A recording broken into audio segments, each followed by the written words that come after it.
Yo, what's going on, guys? It's Phlox. Today we're back on the beta, and today I'm going to be going over Affliction Warlock. I'll be checking out some of the talent tree changes, as well as what the gameplay and playstyle looks like going into next expansion. Before we get into that, though, if you guys enjoyed the video, please subscribe, leave a like, or leave a comment down below. Let me know, and this would help me keep bringing you guys more content in the future and going into next expansion. Thank you. All right, guys, so we're going to start out here on the aff tree, and we're going to go over some of the talent changes and some of the new talents that they've implemented. So if you look at the aff tree and Dragonflight at all, you'll notice that the talent tree is very, very different now. They basically got rid of the Sow the Seeds playstyle for AoE, so now Rapture is going to be your AoE and single target spender. And they've added a whole bunch of different things into the tree to kind of supplement that playstyle. So starting off in the top section of the tree, this talent right here is new. Basically, this just increases your Rapture damage and your corruption damage. And I think what used to be here was like Sow the Seeds, so that's now just gone. Another very huge, very wanted change that I'm so happy for that they finally made is Siphon Life is finally gone. So this is now one less dot you have to press, which just makes the gameplay a little bit more easier and fun to play. And in Siphon's Life place, they just added this passive here, which basically gives you the old heal effect that Siphon Life had, and it just flat out increases your corruption damage by 20%. And you still have a choice of taking this and Absolute Corruption, which makes corruption permanent. Over here is another new talent called Volatile Agony. What this does is whenever you refresh your Agony with 10 seconds or less, it'll do a little bit of splash AoE damage to the target and surrounding enemies. Actually does pretty decent damage, at least on the dummies. I saw it was doing, I think, about like 2% of your damage, which isn't too bad. So I think this will be pretty playable for keys and any AoE scenarios. Over here, you still have the choice node between Vile Taint and Phantom Singularity. On this middle node, there is a choice node now between Sack and Summoner's Embrace. So you don't need to take Sack if you don't want to, and you can actually just take a little bit of a damage buff to yourself and your demon. Big fan of this change. Over here, there is still a choice node between Improved Shadow Bolt and Drain Soul. This is a new talent right here. Basically, it gives your Shadow Bolt and Drain Soul a chance to trigger a Shadow Bolt volley, which will hit your target and 5 enemies within 10 yards. Also been from testing this on the dummy, this actually seems to do really good damage. So I think this is going to be a pretty nice talent. Just a little bit of extra cleave for AF outside of your Raptures. This is another new talent. What this does is it increases the stack count of your Agony by 4 when applied by Vile Taint. And the alternative is anything damaged by your Phantom Singularity will take 10% increased damage from you for its duration. So I actually think this talent is pretty useless if you're playing Vile Taint, because all it does is it applies agonies with 8 stacks instead of 4. It doesn't actually increase the max stacks that agony can stack to. So you'll see with Ragavan Agony, Agony can only go up to 18 stacks and starts at 4. So it'll just apply it at 8. And then for Phantom Singularity, I think this actually might be pretty decent. But I'm not sure if you will actually play Phantom Singularity over Vile Taint. Down here we have some new talents as well. So we have Malediction, which just increases the crit chance of your dots. Malevolent Visionary pretty much got changed. Basically what they kind of sort of did was they combined like the Malevolent Visionary and like that Grim Reach choice node that was at the capstone. They kind of combined it into one, and this basically just buffs your Dark Clear a little bit. This is also another new talent, Contagion, which increases the crit strike damage of your Agony, Corruption, and Unstable Affliction. So these changes with the tree make crit a lot more useful as a stat for AF, which I think is pretty good. This is another new talent, Cold the Weak, which increases Rapture damage for each enemy it hits up to 5. So you can potentially increase Rapture's damage by a max of 40%, like in AoE scenarios. I think this is a really good talent. Down here is another new talent, Perpetual Instability. It reduces the cast time of UA and causes it to do a little bit of damage if you refresh it with 8 seconds or less. I think at first glance this talent looks really bad, and I don't think you would really take this in any scenario. Even like in a single target build, I just don't think this really has any purpose in the tree. The damage effect isn't really tuned that high either. This is another new talent right here, Relinquished. Agony has 1.1 times the normal chance to generate a Soul Shard. Very nice talent. It smooths out Soul Shard gen quite a bit, especially in AoE. So I really, really like this talent. Another new talent right here, improved Malefic Rapture, just increases the Rapture damage and reduces its cast time by 10%. This is pretty much going to be mandatory, like in any build. So we have another new talent right here, Oblivion. This costs 2 soul shards. It is a channeled ability with a 45-second cooldown, and it deals a certain amount of damage to your target over 3 seconds, increased by 10% for each dot you have on the target. So it kind of scales with dots, similar to how your Rapture would. And the way you can think about this is it's pretty much just like Void Torrent for Priest, but for Afflock. And you guys can see like the animation right here. This is the animation. Actually, I think this is a pretty nice ability. It gives you a little bit of extra burst on a prio target for very little cost. It could be useful for something like target swapping in dungeons. An example I could think of for like this season would be like the totems in Brackenhide. This would actually be really useful for. So I think this has a nice place in Aff's tree. You're probably going to be taking this no matter what on single target and situationally, like in keys if you need it. This talent right here I think is also new. It increases strain life's healing by 30% while your health is at or below 35% health. Doesn't really seem that great in my opinion. And then the second part, damage done by your agony, corruption, unstable affliction, or Malefic Rapture is increased by 5% when your target is at 20% health or below. So a little bit of an execute damage buff. I don't know numerically how good this is. I guess it would just be up to Sims if you end up taking this or not. Could be good like on a boss fight where the target's at execute for a majority of the time, if that's even a thing. But outside of that, I don't really see much use in this. This is a new talent right here. This is basically just the tier set effect from AF's current tier set on retail, where it buffs your Rapture and makes it extend your dots by 2 seconds every time you cast Rapture. So they just added that into the tree. This is another new talent. Critical strikes from your Agony, Corruption, and Unstable Affliction have a chance to grant Nightfall. Not too bad. I think with more crit, you might notice this being more useful. For my testing right now, it didn't feel like it really gave me that many more Nightfalls. My crit's only at 25%. This will be pretty useful, I think, with the Soul Harvester tree, and then and like a single target. And outside of that, I'm not really sure it would be that useful. And the Malefic Touch, it grants your Rapture an extra almost 30,000 Shadow Flame damage to each targeted effects. So I actually think this is going to be really solid for keys. If you look at Rapture right now, it does 34,000 shadow damage per dot effect. So this is essentially almost granting you an extra dot on your Rapture per target. And all you need for this to trigger is like a corruption on a target. So I think this is going to be really solid, like in keys or AoE scenarios. Overall, I'm a big fan of the AF tree changes. I think the tree is set up pretty nicely right now. It feels like you can get a lot of the stuff that you need to get in terms of like whether you're going for single target or AoE.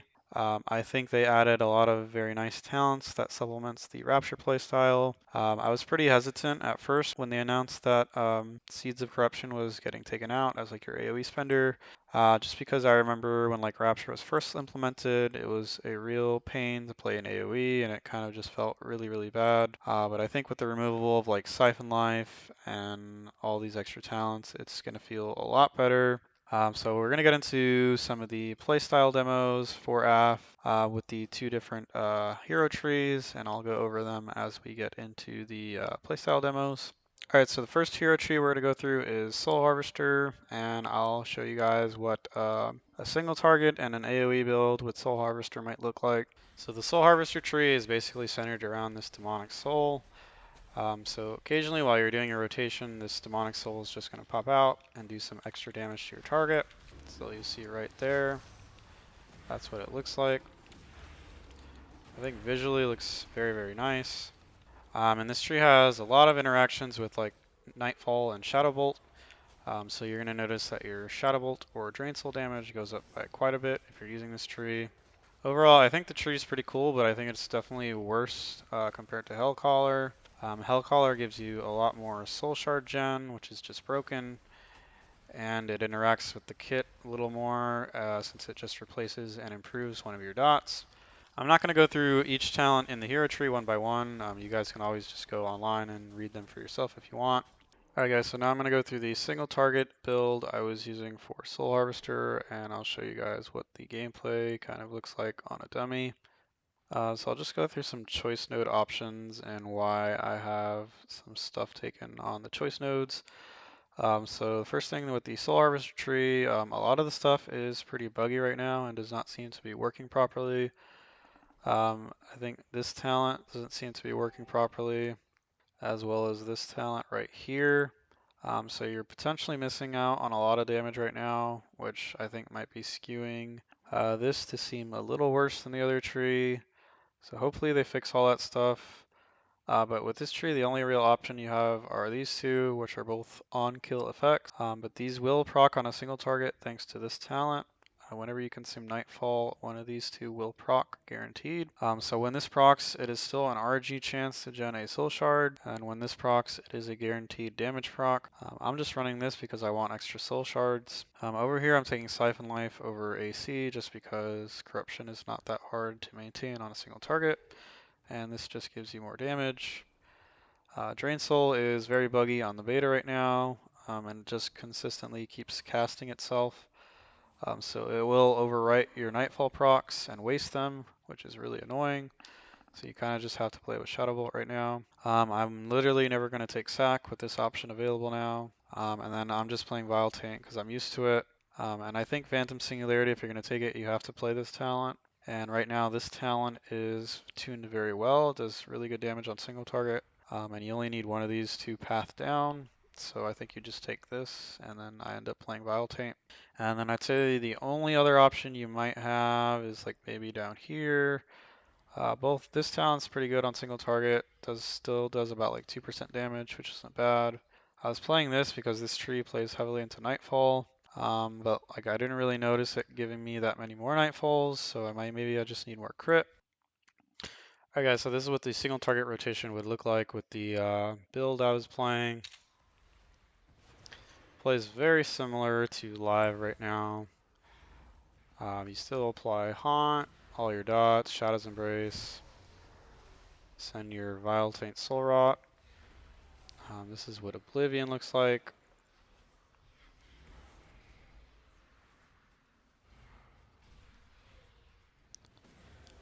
And then occasionally you're just going to have this dude pop up behind you and shoot the target. But outside of that, the gameplay is still pretty much the same, minus Siphon Life. So you're just keeping up your Shadow's Embrace, your dots, you're using your Drain Soul or Shadow Bolt in between as a filler, and using your Raptures during your Soul Rot and Vile Taint window. So you'll see these extra little Shadow Bolts that are coming out. Those are the Shadow Bolt Volley talent.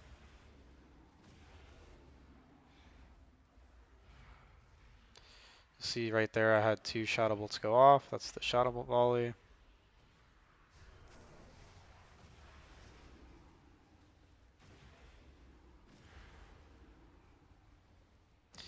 But yeah, nothing too game-breaking in terms of playstyle for AF.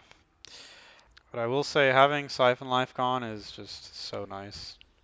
Just gives you way more globals to press Shadow Bolt and do other stuff. And it's just honestly one less thing you have to keep track of.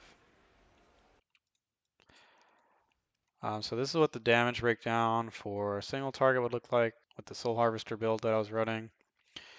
So you'll see Shadow Bolt is at the top, does a lot of damage, followed by Rapture. You guys can see the Shadow Bolt Volley is doing right now 11% of my damage on single target. So I think if anything, it's just a little bit overtuned. Oblivion does a really good amount of damage, 8.4%. That's very solid. So that's really good. And then you'll see from the hero tree, the soul, the demonic soul, and soul anathema are both doing collectively about 11% of my damage. And I think this is just, like I said, very buggy. I think this should definitely be doing more damage because this does not come out as often as it should. Like there's a lot of times where I use Nightfall procs and this doesn't show up. So I think overall this should be doing more damage. Alright guys, so now we'll get into the AoE build and demo. So as far as the hero tree goes, I'm using the same stuff. On the spec tree, I am using Siphon Life instead of AC, just because AC seems to be a little bit buggy. I'm not sure what's causing it to like fall off, but occasionally it will just lose its permanent duration and fall off.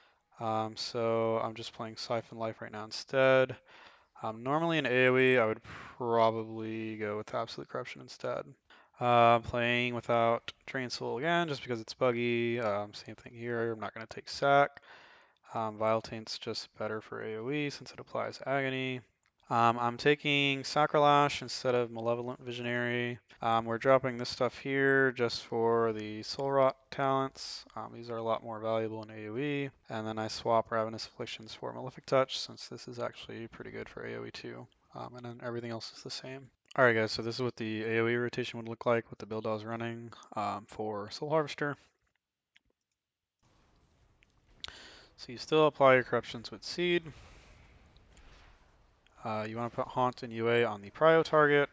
This is especially important now because we are casting Rapture all the time in AoE. So you do want to make sure you are keeping Haunt and UA on a prio target.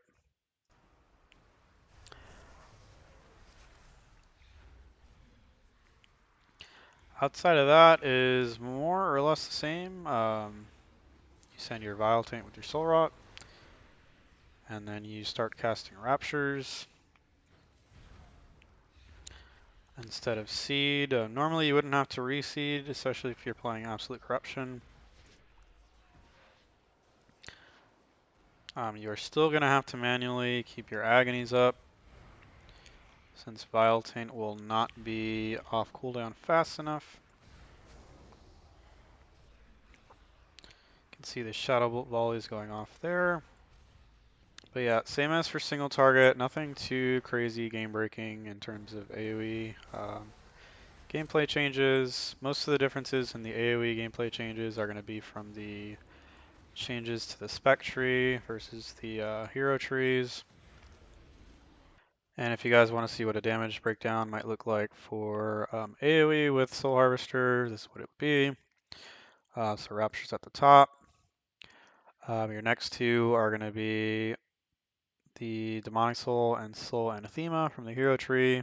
Shadow Bolt Volley is still doing a very nice amount of damage in AoE, followed by Agony Corruption. Shadow Bolt doing a lot of damage in an AoE, just because this tree really buffs Shadow Bolt by a lot. Volatile Agony is doing pretty good damage for AoE. This is the one that gives you damage when you refresh Agony under 10 seconds. 3% is very solid. You'll see it's doing as much as one of your dots, so it's a pretty good talent. Malefic Touch also doing very decent damage, doing as much as another one of your dots, and that's only with 3 targets right now. So the more targets you have, the more this damage is going to scale. So very good talent in my opinion. Yeah, that's it for AoE for Soul Harvester. Alright guys, so now I'm going to briefly go over the Hellcaller tree and the single target build that I'm using for Hellcaller, and then we'll get into a quick little demonstration.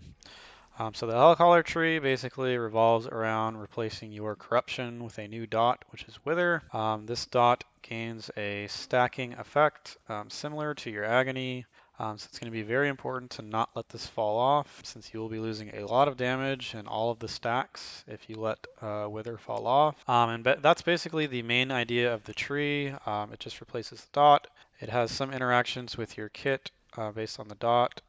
The main interaction is basically just going to be that you gain a lot of extra soul shards thanks to this talent right here. And with all those extra soul shards, your Rapture is going to be doing a lot more damage since you have a lot more casts of Rapture.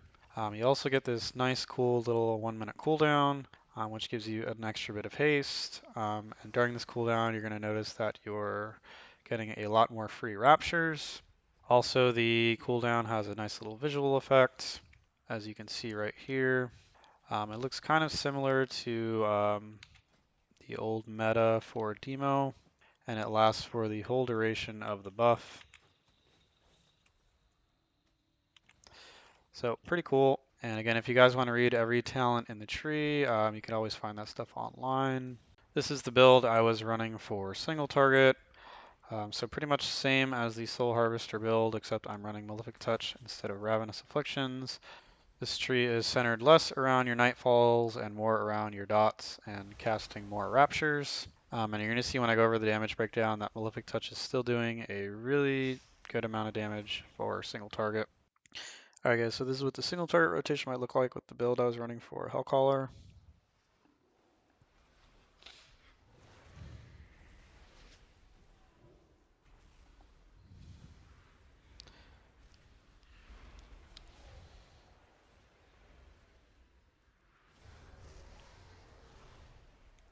So you're going to see here, you have to press your 1 minute CD now, and you're just going to line this up with Soul Rod every time. And you can see my Wither is stacking up now, similar to Agony. So again, very important, you don't want to let that fall off.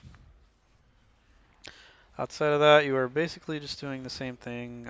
You are maintaining your dots and your Shadow's Embrace, using Vile Taint and Soul Rot when they're up, using Oblivion when it's up, and then just using your Shadow Bolts in between.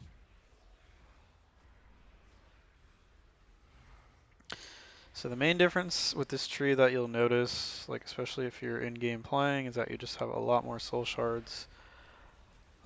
Thanks to the hero tree, and you get a lot more Tormented Crescendo procs.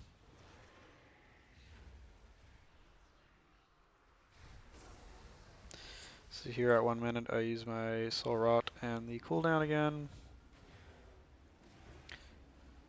And you can see I just have to go and dump because I have so many soul shards. But yeah, that's it. Nothing too crazy gameplay wise with this hero tree as well. And this is what the damage breakdown might look like for a single target with Hellcaller. So you're going to see that your Wither or your Corruption is now doing a lot more damage, as well as all of your other dots. Shadow Bolt does less damage because you have less Nightfall procs and less buffs that buff Shadow Bolt in this hero tree. Shadow Bolt Volley is still doing a good amount of damage. Blackened Soul, this is the damage that comes from the stacks on your Wither. So if you're letting your Wither drop, you're losing a lot of this Blackened Soul damage, which is going to be really, really bad. Oblivion's still doing pretty good damage as well. Malevolence, the cooldown does a little bit of damage on its own, as much as Haunt did here. Malefic Touch is doing 2% damage, which is pretty decent, almost as much as your Dark Glare and as much as your Vile Taint. So pretty solid talent. Alright guys, and for the AoE build with Hellcaller, I'm pretty much playing the same thing that I did with Soul Harvester. And again, I'm playing Siphon Life over AC right now just because this is buggy. Alright, so this is what the AoE rotation might look like with Hellcaller, with the build I was running. So again, you apply Corruption with Seed. Again, you want to keep your UA and Haunt on the prio target now. Very important. Pop your 1 minute with your Soul Rot. And then just start spamming some Raptures. Keep your Haunt and UA up. You do not want to let your Withers fall off.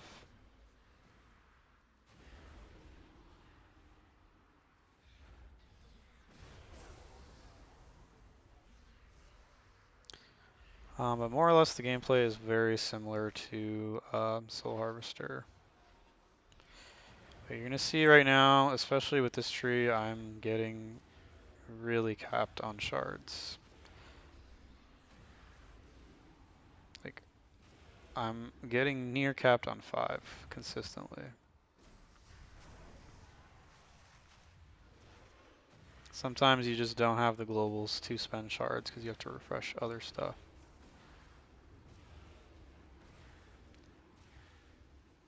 Like I just casted like 8 Raptures in a row there, 8 or 9. It's actually pretty nuts.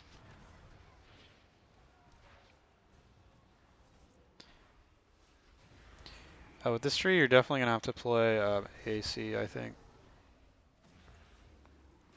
And this is what the damage breakdown would look like for the AoE I just did with Hellcaller. So you're going to see Rapture's doing a very, very hefty amount of damage compared to everything else, just because you have so many shards and you're able to cast Rapture so many times. Wither is also making up a very large portion of your damage. And you can kind of think of Wither and Blackened Soul as the same portion of your damage, just because Blackened Soul comes from having your Wither up. And Blackened Soul is also doing a very large amount of damage, so you do not want to be letting those Withers fall off with these stacks on them. Agony's doing a very large portion of your damage as well. Malevolence, your cooldown, is also doing a pretty decent portion of your damage. Shadow Bolt and Shadow Bolt Volley are losing a lot of value with this specific build and hero tree, just because you don't have as many globals to cast Shadow Bolt, since you're casting a lot more Raptures. And then we have UA, Vile Taint, Soul Rot, etc. Alright guys, so that pretty much does it for the main app changes on the War Within beta right now, and the hero trees.